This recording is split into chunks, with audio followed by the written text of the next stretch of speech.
ಶುಭವನ್ನ ನೆನೆಸುತ್ತ ಇವತ್ತಿನ ದಿನ ಮಮ್ಮಾರವರ ಸ್ಮೃತಿ ದಿನ. ಇದು ಪರ್ಯಂತರವಾಗಿ ಮಹಾವಾಕ್ಯವನ್ನು ಕೇಳಿದಿರಿ, ಮಮ್ಮಾರವರ ಅನುಭವ ಕೇಳಿದಿರಿ. ಮಮ್ಮಾರವರ ವಿಶೇಷತೆ ಬಹಳಷ್ಟಿದಾವೆ. ಹಾಗೆ ಚರಿತಾಮೃತವನ್ನು ಕೇಳ್ತೀವಿ, ಅಥವಾ ನಮ್ಮಲ್ಲಿರ್ತಕ್ಕಂಥ ಒಳ್ಳೆಯ ಘಟನೆಗಳನ್ನು ನಾವು ನೆನಪಿಟ್ಕೊಳ್ತೀವಿ. ಅವುಗಳಿಗೆ ತುಲನಾತ್ಮಕವಾಗಿ ನೋಡಿ ಅವುಗಳನ್ನು ಅಳವಡಿಸಿಕೊಳ್ಳುವಂತ ವಿಚಾರವನ್ನು ನಮ್ಮಂತೆ ಇಟ್ಕೊಳ್ಬೇಕು. ಮಮ್ಮಾರವರು ಅಮೃತ್ಸರದ ಸಾಮಾನ್ಯ ಒಂದು ಮನೆತನದಲ್ಲಿ ಓಂಕಾರ ದಾಸ್ ಅಂತ ತಿಳ್ಕೊಂಡು ಆ ಮನೆತನದಲ್ಲಿ ಹುಟ್ಟಿದವರು. 1920ನೇ ಇಸ್ವಿ. ತದನಂತರ ಅಕ್ಕವರು ಹೇಳಿದ ಹಾಗೆ ವ್ಯಾಪಾರದಲ್ಲಿ ಲಾಸ್ ಆದ ನಂತರ ಕರಾಚಿಗೆ ಹೋಗಿ 15-16 ವರ್ಷದಲ್ಲೇ ಬಾಬರ ಜ್ಞಾನವನ್ನು ಪಡೆದುಕೊಂಡು ಕೇವಲ 1-1.5 ವರ್ಷದೊಳಗನೆ ಯಜ್ಞದ ಪೂರ್ಣ ಜಿಮ್ಮೆವಾರಿಯನ್ನು ತಗೊಳ್ಳುವಂತ ಮಹಾಪುರುಷಾರ್ಥಿಗಳಾದರು. ಪ್ರತಿಯೊಂದು ಮಾತಿನಲ್ಲೂ ಸಹ ಬಾಬರ ಶ್ರೀಮತವನ್ನ ಎಷ್ಟು ಚಾಚು ತಪ್ಪದೆ ಅಮಲ್ನಲ್ಲಿ ತರ್ತಿದ್ರು. ಬಾಬಾ ಮುರಳಿ ನುಡಿಸ್ತಿದ್ರು. ಆ ನುಡಿದಂತ ಮುರಳಿಯನ್ನ ಅಮಲ್ನಲ್ಲಿ ತರೋದು ಯಾರು ಅಂತಂದ್ರೆ ಮಮ್ಮಾರವರು.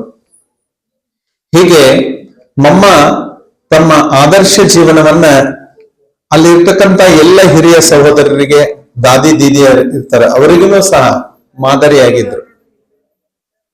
ಯಾವ ಒಂದು ಶಕ್ತಿ ಅವರಿಗೆ ಒಂದು ಸಲ ಹೇಳಿದ್ರಂತೆ, ನೀನು ಲಕ್ಷ್ಮಿ ಆಗ್ತೀಯ ಅಂತ. ಯಾವಾಗ ಲಕ್ಷ್ಮಿ ಆಗ್ತೀಯ ಅಂತ ಅನ್ನುವಂತ ಭಾವ ಅವ್ರಿಗೆ ಗೊತ್ತಾಯ್ತು. ಅವಾಗಿನಿಂದ ಪರಿಪಕ್ವವಾದಂತ ಜ್ಞಾನವನ್ನ ಅಮಲ್ನಲ್ಲಿ ತರೋದು, ಧಾರಣೆಯಲ್ಲಿ ತರೋದು ಮಾಡ್ತಿದ್ರು. ಆ ಚರಿತ್ರೆಯನ್ನು ಓದುವುದರಲ್ಲಿ ಬಹಳಷ್ಟು ನಮಗೆ ಆನಂದ ಮತ್ತು ಉಲ್ಲಾಸ ಬರುತ್ತೆ. ಕಾರಣ ಏನಂದ್ರೆ, ನಮ್ಮಲ್ಲಿರ್ತಕ್ಕಂಥ ಅನೇಕ ಘಟನಾವಳಿಗಳಿಗೆ ಅಥವಾ ನಮ್ಮಲ್ಲಿ ಬರತಕ್ಕಂಥ ಸಮಸ್ಯೆಗಳಿಗೆ, ಶಾರೀರಿಕವಾಗಿ ಬರತಕ್ಕಂಥ ಸಮಸ್ಯೆಗಳಿಗೆ, ಅವುಗಳಿಗೆ ಆ ಒಂದು ಬ್ರಹ್ಮಾರವರು ಅಥವಾ ಮಮ್ಮಾರವರು ಆದಿ ರತನೆಯನ್ನು ಅನುಭವ ಮಾಡ್ಯಾರ. ಅವ್ರು ಯಾವ ರೀತಿ ಮಾಡ್ಯಾರ ಅನ್ನೋದನ್ನ ಬಗ್ಗೆ ನಾವು ತಗೊಳ್ಬೇಕು. ಸಣ್ಣದೊಂದು ಏನಾದ್ರೂ ಒಂದು ತಪ್ಪು ಮಾತಾಡಿದ್ರೆ ಅದನ್ನೊಂದು ವಿಸ್ತಾರ ಮಾಡಿ ಎಷ್ಟೊಂದು ನಾವು ಹೇಳ್ತೀವಿ. ಅಥವಾ ಶರೀರಕ್ಕೆ ಒಂದು ಸ್ವಲ್ಪ ತ್ರಾಸ ಆದ್ರ ಅದನ್ನ ಬೇರೆಯವರಿಂದ ವ್ಯಕ್ತಪಡಿಸ್ತೀವಿ, ಕಣ್ಣೀರಿಂದ ವ್ಯಕ್ತಪಡಿಸ್ತೀವಿ. ಅದು ಜ್ಞಾನದ ಲಕ್ಷಣ ಅಲ್ಲ ಅನ್ನುವಂತ ಮಾತು. ನನಗೆ ಸಾಕಷ್ಟು ಮಮ್ಮಾರವರು ಇರ್ತಕ್ಕಂಥ, ಅವ್ರ ಜೊತೆಯಲ್ಲಿ ಇರ್ತಕ್ಕಂಥ ದಾದಿ ದೀದಿಗಳ ಅನುಭವವನ್ನು ಕೇಳುವಾಗ ನಾವು ಚಿಕ್ಕವರಿದ್ದೀವಿ.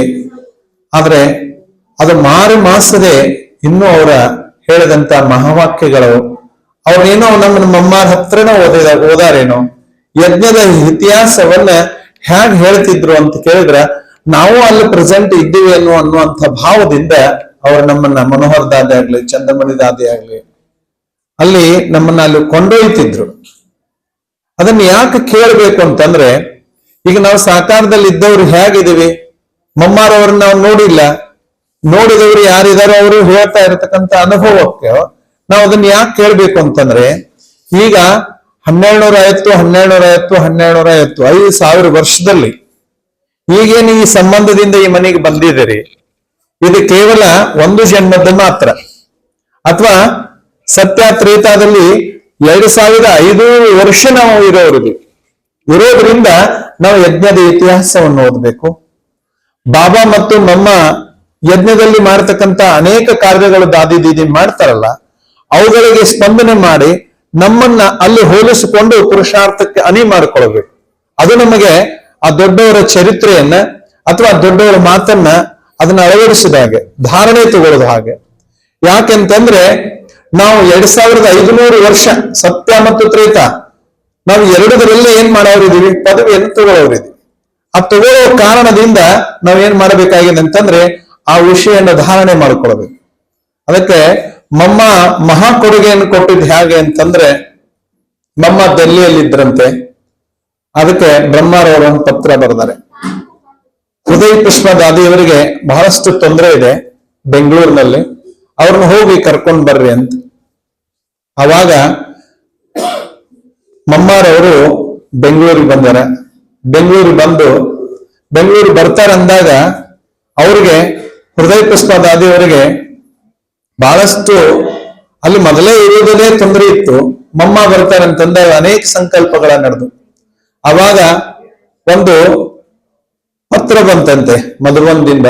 ಬಂದಾಗ ಒಬ್ಬ ಸೇಡ್ಜಿ ಇದಾರ, ಇಂಥ ಒಂದು ವ್ಯಾಪಾರ ಇದಾರ, ಹೋಗ್ರಿ ಆ ಅಂಗಡಿಗೆ ಹೋಗಿ ನೀವು ಮಾತಾಡ್ರಿ ಅಂತ. ಅಲ್ಲಿ ಹೋಗಿ ಆ ವ್ಯಾಪಾರಿ ಹತ್ರ ದಾದಿ ಹೋದ್ರಂತೆ.